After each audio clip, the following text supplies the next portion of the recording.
Hello and welcome to another episode of All Fired Up with Brandon Ramsey. We are live here on the Brandon Ramsey College Basketball Show YouTube channel. Thank you for tuning in.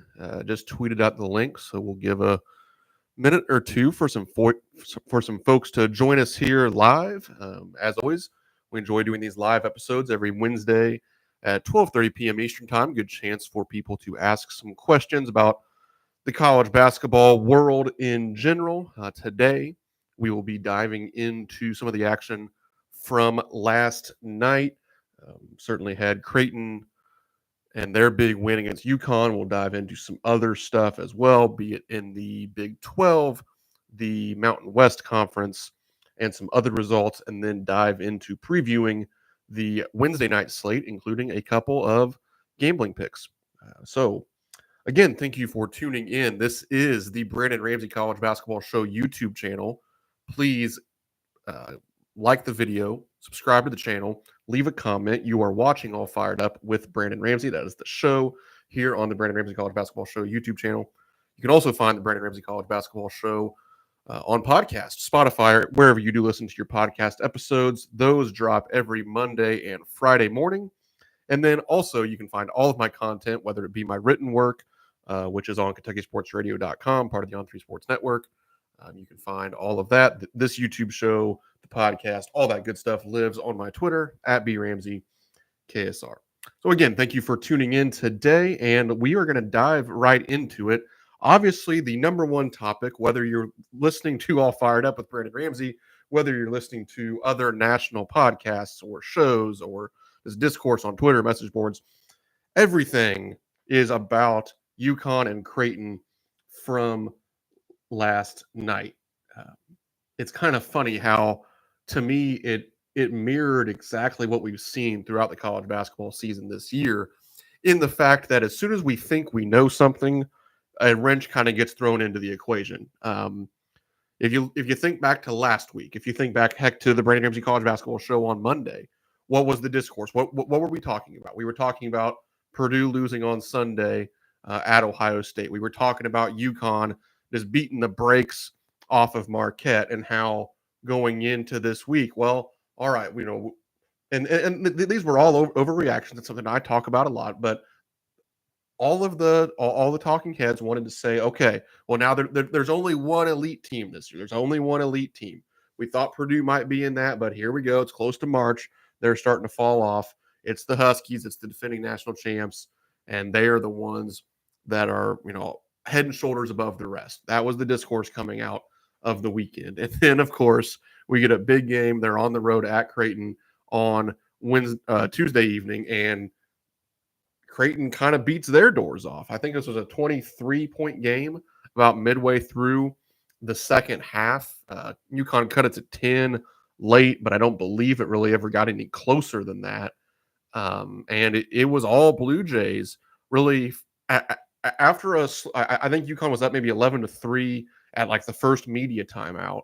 And then from there, it was just all Blue Jays. Like I said, they go from down 8 to up 23 in 30 minutes, less than 30 minutes, or I guess a little over 30 minutes. So incredibly impressive performance from them last night. It's something we've talked about a lot on this show. And I feel like I've been relatively high on Creighton this year. Obviously, we know what they can do offensively, but this is actually a pretty good defensive team as well. They're now top 10 in offensive efficiency, though, via KenPom 24th in defense. But a big reason I was so high on them was, to me, they had as good of a big three as anybody in college basketball. Their core gave them a chance to win any game they played. Now, they've been a little inconsistent, and that's what happens sometimes when you rely on such a tight core of guys. But Baylor Shireman, Ryan Kalkbrenner, and Trey Alexander, I felt really, really good about those three guys. Well, now, especially of late, and I think it's why they've won 4 straight, they have 4 guys now. Stephen Ashworth is a guy. It is a big 4 now for Coach McDermott and Creighton. During this recent 4-game winning streak, in which they've won at Xavier, took care of business at home against Georgetown, won at Butler, and then beat number 1 UConn. That's a really good stretch.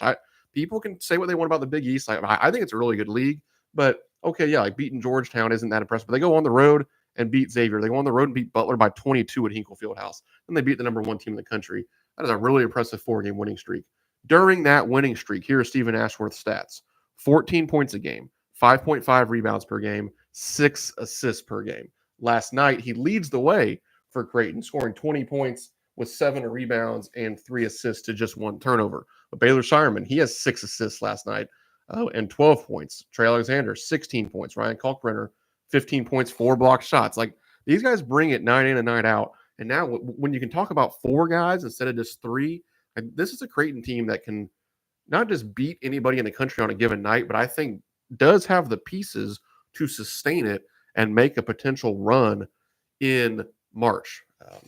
Now, also, and I said this at B. Ramsey KSR after the game last night on Twitter, but I do think if you take a step back, and I know, more people probably watch this show, more people would listen to my podcast if I was more of a hot take guy.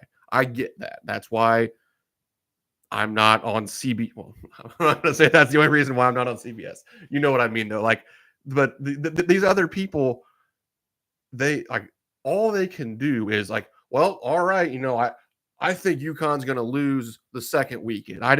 After watching that game, I don't see them making a fight. It's like, why? What in the world? Like, this team won 14 straight Big East games. We just 72 hours ago crowned them as back-to-back national champions, essentially. And then now we all want to jump off the ship because Creighton hit 14 threes, 14 to 28 threes, and beat them in a game. Like, I that's just not going to be me. I mean, the threes, Creighton hit 14 threes. UConn was 3 of 16. Now, yes, is Creighton a very, very good three-point shooting team? Yes, they're one of the best in the country. But UConn normally shoots 36.3% from 3. That is a good three-point shooting team. They happen to make, 16%, 18%, whatever that is, last night? Like, to me, what we saw last night at Creighton, I think it says more about the Blue Jays and their ceiling than it does anything about some indictment on the Huskies. I still think UConn is great. I still think UConn is probably the best team in college basketball, at least as we sit here right now today on February 21st. But I also think that Creighton is probably a top 12 to 15 team. I think they're a team that deserves to be mentioned anytime you bring up a core of Final Four teams, dangerous, kind of outside the box, teams to win the whole stinking thing. Again, Baylor Shireman, Ryan Kalkbrenner, Stephen Ashworth, Trey Alexander, all these guys, like, those are championship level players. And to me, again, I think that says more about Creighton than it does about changing what we thought. Like, oh boy, we got to rush to change what we think about this UConn team. That's just not going to be my takeaway from last night. Other games that I watched closely last evening. BYU, a team that admittedly I've not been high on. Still not the highest on them by any means. Again, not overreacting to single games. BYU takes care of business at home, beating number 11 Baylor 78-71. I really liked the look of BYU. Again, it seems like this is a really difficult skill to have in 2024, but like, I can have an individual take without changing my big picture thoughts, or I'm able to be critical of a team in one instance and then give them flowers in the next. But to that point, on Saturday, BYU, in my opinion, was who we thought they were. A maybe not bottom tier, but bottom half Big 12 team. They lost it wasn't very close. It ended up being a 10-point game, but it wasn't as close as that at Oklahoma State, who is a bottom tier, one of the worst teams in the Big 12. Then they turned around and beat number 11. Like, that's college basketball this season. Things change like that. Also, home and away splits.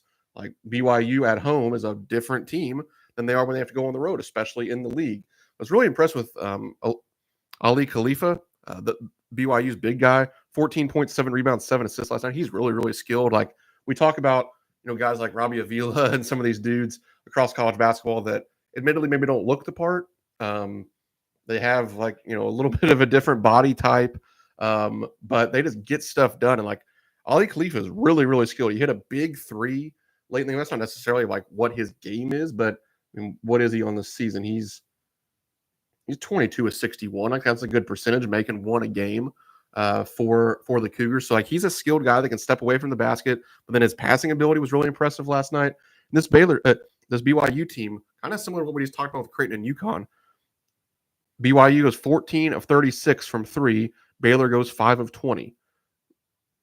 Honestly, Baylor had a chance to win the game in the final segment, really, and they got beat by 27 points from beyond the arc. Like it's actually kind of impressive that Baylor was able to hang around with them with that big of a 3-point discrepancy. Now, that is BYU's game. That's what they're able to do. They shoot over half of their shots are from 3-point range this season, and they make them a 35.6% clip. So when you can shoot that percentage over 35% and literally over half of your shots are threes, which is the third highest volume in all of college basketball, that gives you a chance again to win any given game. Now, I think it's also why they're quote unquote just 7-6 in the Big 12. It's why I still don't necessarily trust them at a high level going forward, but it's why they are very dangerous in a 1 or 2 game vacuum because they can just shoot the lights out. And that's what we saw them do last night with a 9 3-point discrepancy between what the Cougars did and what the Bears did beyond the arc. Another game that I watched quite a bit of, Utah State defeating San Diego State 68-63. Every once in a while, Brandon Ramsey's wrong. I'll admit it. And, I say that, and I don't even necessarily think I'm wrong in the sense. It's just like I don't think I'm wrong that BYU isn't as good as what some national folks want to pick them out to be. I don't think I'm wrong in saying that San Diego State, in my opinion, is the most complete, the best team in the Mountain West. But Utah State takes care of business again at home last night, 68-63. Darius Brown for them scores 25 points in that game last night. Something that I just happened to kind of come across as looking through some Utah State stuff on KenPom. Darius Brown was born in the 90s. And there are not very many players in college basketball still to this point. I think pretty much all of them play for Memphis. But outside of Memphis, I don't think there's many players in college basketball that were born in the 90s. But yeah, Darius Brown, who scored 25 points last night, long career, I believe at Cal State, Northridge, or Bakersfield, one of those places before. There was another school in there as well. And then now scoring 25 points last night as they beat, I believe, what the Aztecs are number 19 in the country now. Another one where San Diego State goes on the road. They shoot 3 of 19 from three. It's going to be really hard to win games when you are on the road and you shoot so poorly from three. That's what UConn did. That's what Baylor did. That's what San Diego State did. Now, credit to the other teams. I think part of it is because their defenses did a good job taking these people away, contesting shots from beyond the arc and all that. And obviously, most teams probably just shoot a lower percentage on the road than they do at home. But it's also why you just can't overreact to this stuff. Let's look at the Mountain West standings now. You have Utah State out in front at 10-4. Boise State, who plays on Saturday, they're 9-4. San Diego State's just a game behind at 9-5. And then you have New Mexico, Colorado State, who play each other tonight, Nevada. All those teams are 8-5. So still wide open with six teams separated by one game in the Mountain West. Again, to me, when I'm looking at it, I watch a lot of these games. I don't just spout off on Twitter or on this show because talking about the Mountain West makes you sound like a really smart college basketball person. That's not me. Honestly, I push back a little bit on some of the Mountain West love because I think now they're being allowed to build themselves up with a bunch of quad one wins, with a bunch of, these quality metrics and all that stuff by playing each other. And I just think if you're going to do that, you have to be darn sure that these teams are, top 25, top 30 caliber in college basketball. And I just don't know. Look at the 7th best team in the SEC. Look at the 7th best team in the Big 12. Look at the 5th, 6th, 7th best team in the Big East. Heck, even the Big 10. Like, are we sure that they wouldn't be 2nd, 3rd, whatever, first in the Mountain West? I'm not sold on that. Maybe I'm wrong, but anyway, I think they're being allowed to continue to improve their own resumes by just beating each other. And I think at some point, again, especially when they're kind of cannibalizing each other, somebody's going to win this league with like 5 or 6 losses. To me, it would show better for the league, honestly, if a couple of teams were out in front. Now, I think San Diego State is the most complete team in this league still. I think New Mexico is still probably the most dangerous team. Again, I've talked a lot about the future that I picked out before the season for them to make the Final Four. We're going to get some information, I think, on that tonight when they play Colorado State. Let's see, that's at New Mexico, which makes a big difference for the Lobos. But anyway, it's my weekly thoughts on the Mountain West. Back to the Big 12 quickly. Got to give credit to the Red Raiders. Texas Tech takes care of business last night, 82-81 against TCU. My big thing in college basketball in general this season, and especially in leagues like the Big 12, you have to get credit for winning the games. Texas Tech now has won 3 of their last 4. They are 8-5 in Big 12 play. They are 19-7 overall. When you look at the Big 12 standings at the top, it's going to be really hard for Texas Tech to win the league. But they just have 5 losses. They're right there with Baylor and Kansas, tied for 3rd, essentially, in the Big 12. Then you have Iowa State at 9-4, Houston out in front at 10-3. I don't think any of us necessarily thought that Texas Tech and Kansas would be tied at 8-5 in the league on February 21st. But that is where we are right now. So credit, again, to the Red Raiders for what they continue to do this year. Coach Grant McCasland doing a great job. The former North Texas coach who went to a couple NCAA tournaments with them there as well, even won a game back in 2021.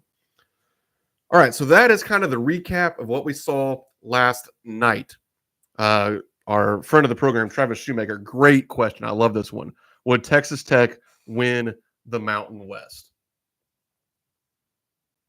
You know, having to obviously go through that entire schedule, I think that's a really, really good question. And I think that's kind of what we're talking about. Like, to me, the fact that I think a lot of people nationally would just immediately say, like, well, no, they wouldn't win the Mountain West. So to me, like, the fact that we're going to sit here and have a conversation about it and think about it, to me, that shows, like, why are we just letting these teams rack up quad 1 win, like Utah State beating San Diego State? Why is that just a de facto great win? And let's just continue to run Utah State up the bracketology now. Like, I think there's a real chance that Texas Tech is better than all those teams. I don't think they're significantly better. And there's a chance, because it's so bunched up, like, they would just be one of these teams. They would be somewhere between 1st and 6th in the Mountain West, but like all those teams are pretty much the same. And what I want to do is something I've always talked about with the Big Ten. Is it, and it'll sound a little harsh, but like, is it parity by the way of greatness, or is it parity by the way of mediocrity? For a lot of years, and I think we're finally kind of getting there this year on a national level, where I've always believed that the Big Ten was parity as a function of mediocrity. I'm not saying that the Mountain West is mediocre. I'm just saying I'm not sold that it's great. And I think that you get yourself in some trouble when you reward teams for success against other mediocre teams.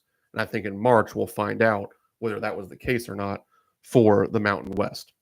Looking at tonight's slate, I think a lot of the best games, there's going to be one game in the Mountain West, certainly to talk about. We've already mentioned it a little bit. Colorado State is at New Mexico. We'll get into that just a little bit later. But 3 really interesting games in the Southeastern Conference tonight. After tonight, I think I did this right. We will now have a balanced schedule after this evening in the Southeastern Conference. Every team will have played 13 league games after tonight, leaving them with 5 more going forward. Obviously, this coming Saturday, and then 2 more weeks of the regular season. So you'll really get a much cleaner snapshot of the SEC standings after this evening. Kentucky is at LSU. Obviously, the Wildcats coming off of their big win at Auburn on Saturday. They have a big game in Rupp Arena against Alabama coming this coming Saturday. So this is definitely a little bit of a trap spot. I actually think it helps Kentucky being on the road. First of all, they've actually played a little bit better on the road this season than they have at Rupp Arena. Really interesting stat that some people came up with on Twitter earlier this week, that Kentucky has a top 20. Well, I say top 20. Kentucky is 20th in defensive efficiency, playing away from Rupp Arena this year. They're 165th at home. That is a strange phenomenon. I don't really have an answer for why that is the case, but it just is counting neutral site and road games. They're 20th in defensive efficiency this year. I think the offensive efficiency goes from 6th at Rupp Arena to 12th away from Rupp. So, for that big of a jump defensively, I think we would all trade just a 6-12 move offensively. But a little bit of a trap game tonight. In my opinion, that's what I've said. Like, I think for Kentucky to Kentucky kind of has to prove it tonight. They get the big win on Saturday. In order for that win to mean as much as it can, then you have to win tonight. In order for Saturday to be a huge, big time, possibly best atmosphere in college basketball on Saturday against Alabama, you have to win tonight in Baton Rouge. Probably going to be without Trey Mitchell again. I think Jalen Cook might be out still for LSU as well. So both teams missing a key starter. But it's never easy on the road. We've certainly seen that in college basketball this year. But Kentucky is, again, last week they were the best defensive team in college basketball last week. Can that continue? Can that travel on the road once again against LSU tonight? Alabama hosts Florida in a game that we would certainly expect to be high tempo. Alabama just keeps taking care of business, especially at home. Their only 2 losses in the league this year have been at Tennessee and at Auburn. I looked, but before starting the show today, I looked. The over-under for this game is 174.5. This is one where, that's so many points. There's, to me, there's 3 schools of.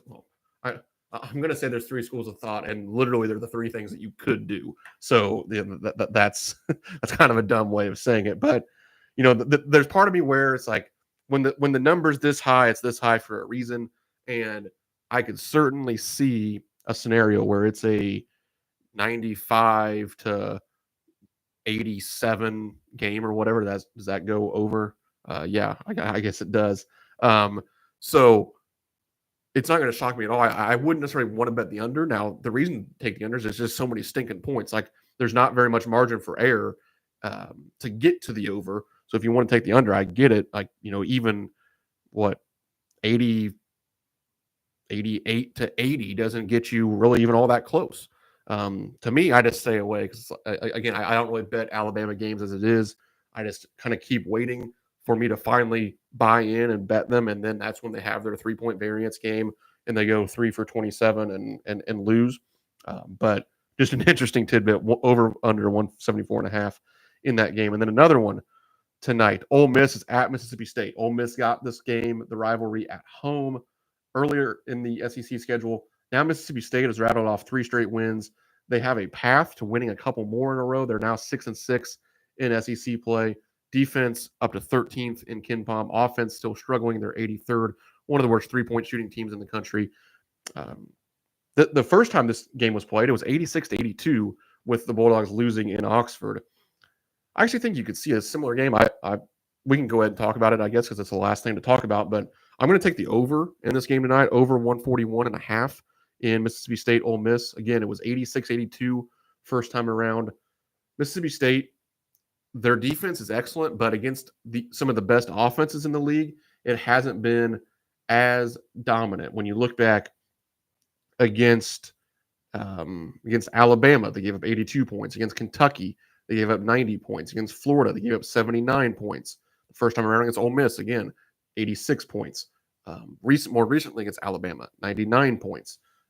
So I think that this is a team where Ole Miss can definitely get 75 or so, and I actually like Ole Miss or Mississippi State to still win this game, especially at home. They have been a much better offensive team at home than on the road this year. I think Tolu Smith can score some inside against these guys, and you'll see this game creep up maybe closer to 150 even tonight. So I am locking in the over 141.5 Mississippi State and Ole Miss. Then, as I said, we're going to talk a little bit about the New Mexico-Colorado State game. I saved this for last as well. This is one of my other picks for tonight. New Mexico minus 6.5. New Mexico at home, different animal. Colorado State on the road, different animal. Now, I say that, and the Lobos have lost back-to-back at home. I don't see any way they lose 3 in a row at home. It's too good of an atmosphere. They are too talented of a team. So I think the buck stops here, and they don't go to 3 in a row at home in the pit. Similarly, Colorado State, they were 8-5 in Mountain West play. All 5 of those losses came on the road. Their only win in league play on the road is at Fresno State, who is obviously nothing like New Mexico. So I think New Mexico can get over the number here, -6.5. Admittedly, I wish it was a point, maybe a point and a half lower, but I'm still going to take it here at -6.5. I think they might run away with this one tonight. Again, they sort of need to win, having lost 3 of their last 5, and including 2 straight at home. So, again, quickly, those gambling picks for this evening: over 141.5, Mississippi State and Ole Miss, -6.5 for New Mexico. Thank you all so much for tuning in to this week's episode of All Fired Up with Brandon Ramsey. Thank you for those who were watching it live here. If you're watching sometime in the future, you can still leave a comment. You can still like the video. You can still share it with your friends. You can subscribe to the Brandon Ramsey College Basketball Show YouTube channel. And you can always hit me up on Twitter at BRamseyKSR if you have a further question about anything in the show or anything coming up in the college basketball universe. Also, find the Brandon Ramsey College Basketball Show on Spotify or wherever you do listen to your podcast episodes. We'll be back Friday morning with another episode of the show. And I think that's it for today. So again, thank you for tuning in. Follow me on Twitter at BRamseyKSR. Enjoy the night of college basketball and hope you have a great rest of the week.